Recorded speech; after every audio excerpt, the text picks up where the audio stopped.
So I'm here at my daughter's college.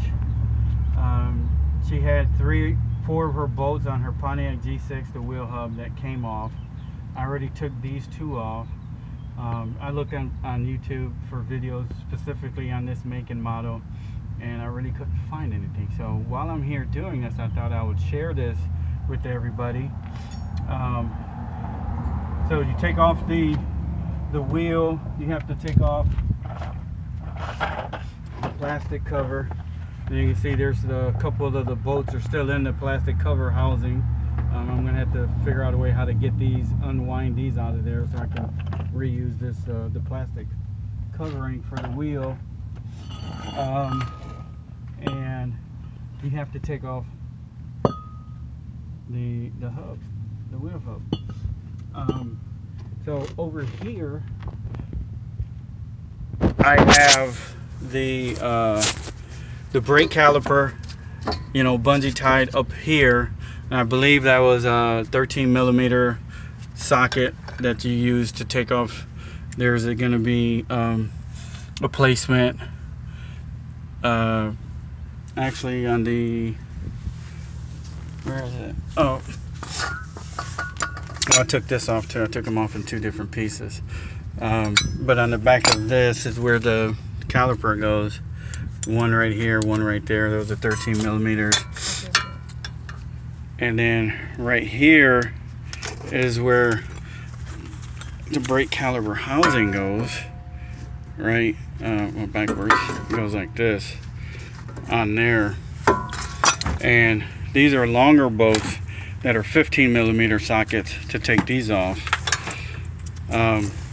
So what you can do to take these off, because these are, there's not a lot of space behind here, like the gapping behind this metal shield plate and the hub.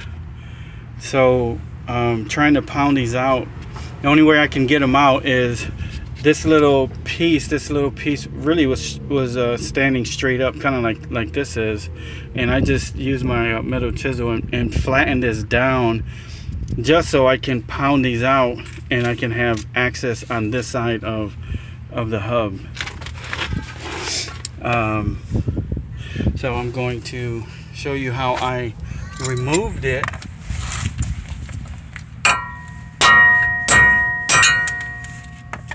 This is easy as that. Sometimes they might be frozen on there and you might have to give it maybe some more force than that. Here, what I'm going to do is spray this down in here with some grease, WD-40. Spray this down in there so when I put this in there, it kind of helps it slide in a little easier. And in order to do this, so this can spin, you have to raise the car up on the other side as well, so then this can actually freely move. If the tire is down on that side, this won't be able to move. You won't be able to move this side of the wheel. So take my chisel and just give this a few little love taps from behind, and that's it. There's very minimal damage to the threads. I know some people might say I'm messing up the threads. It barely, you can see right here, barely grazed or took away any of the threads, just like the outer layer of it. Didn't do anything to the main threads in there. So you can, 2 ways to keep doing this is you can, if you have the time and patience, chisel this in. I don't have the time and the patience, and the angling for me is awkward. So what I'm doing is I'm using a bigger bolt, and that's gonna give it that space that you need. So when I put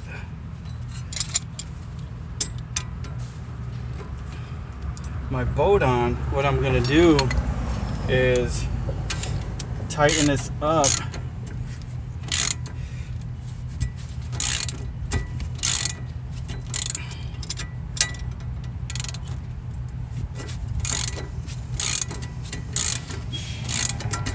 by hand until I can't do it no more. And then what I'm going to do is I have a breaker bar over here, and then I'm going to use this the breaker bar to, once it starts getting tight in there where I can't use my hand anymore, then I'm going to use my legs, my feet.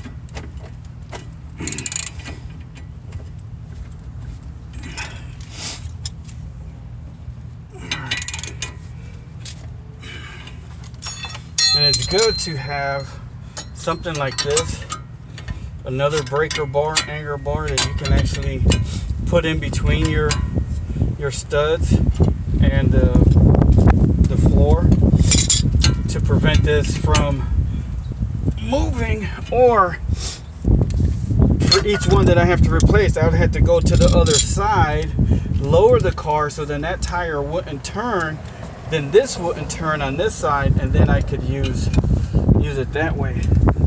So what I'm going to keep doing is where I have to screw this in far enough so then this is actually flush with the back of the hub, like I did that one, and like the original ones are, or how they are.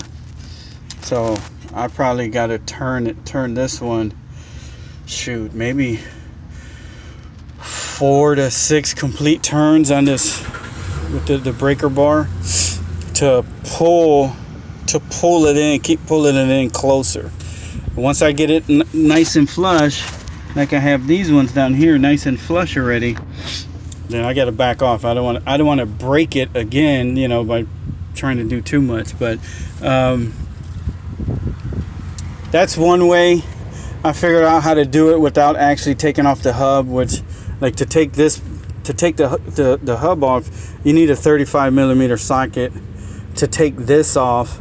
Then this piece can come off. Then I can actually just knock them out and then pound them back in out here in the open. But I don't have a 35 mil. I think my socket set just goes up to 32 millimeters over there. So this is what I came up with. It's working. You know, it's probably taken me maybe 10 minutes on each one to go through. I got one more to do. I already did these two. Got this one in there. Yeah. And then I got one on the other side that I need to do as well. So I'm going to be here for a little while. Thanks for watching. I hope. All right. Stop it or keep going? You can, well, I don't know how. Did you pause it or? Yeah. Okay. Can you back up? I mean, I can see what you're doing.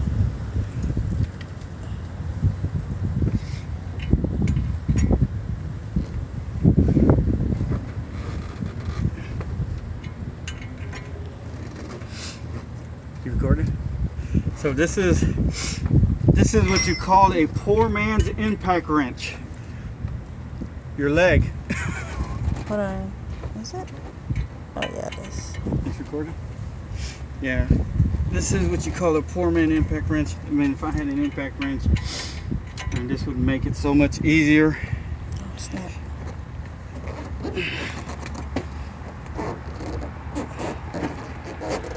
So now it's starting to get nice and tight. I can feel it. And I weigh 185, 190 pounds. And you see it takes a lot of force plus my weight to get that back in there. After this turn, if you can look to see how much room I have left to go. Can you get in there? Like, is it getting closer? Let's see. How much room do I got? I think you still got a Shit, wall. I still got like a quarter of an inch to go. Yes. All right.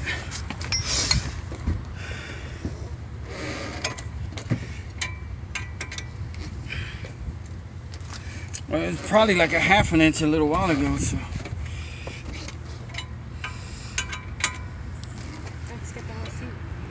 Yep. Oh, hey!